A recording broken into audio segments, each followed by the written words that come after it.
সাতক্ষীরায় বিস্তীর্ণ মাঠে এবার চাষ করা হয়েছে সরিষার। ক্ষেতের চারপাশে বসানো হয়েছে ৫,০০০-এরও বেশি মৌ বক্স।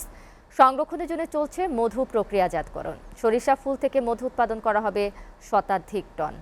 দেশের চাহিদা মিটিয়ে বিদেশে রপ্তানি করতে পারলে মধু থেকেই সরকারের প্রচুর বৈদেশিক মুদ্রা অর্জন করা সম্ভব হবে। সাতক্ষীরা থেকে শাহিন গোলদারের প্রতিবেদন।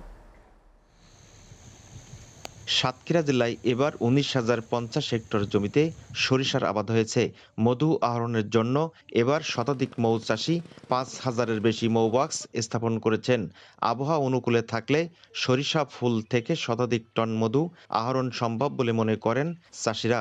মধু প্রক্রিয়াজাতকরণ মেশিন স্থাপন করায় যুবকদের কর্মসংস্থান সৃষ্টি হয়েছে বলে জানান তারা।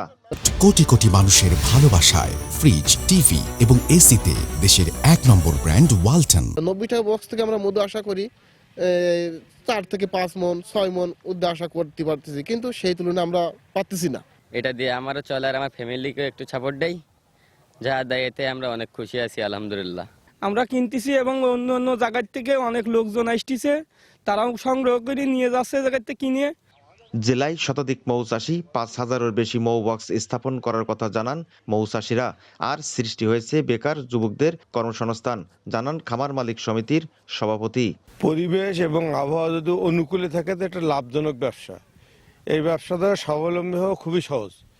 আর এর দ্বারা আমরা যারা উদ্যোক্তা আছি তারা নিজেরা অর্থনৈতিকভাবে সমৃদ্ধশালী হয় এবং আমাদের মধ্যে যারা স্টাফ আছে তারাও আর্থিক উপকৃত হয়।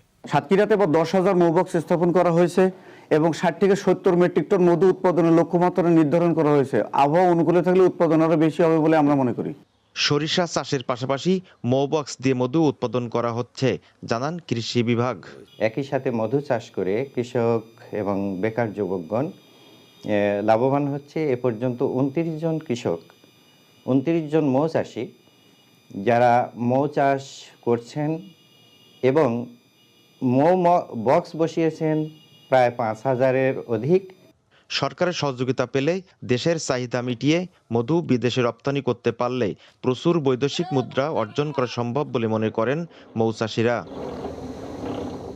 Shahin Goldar, SA TV, Satkhira.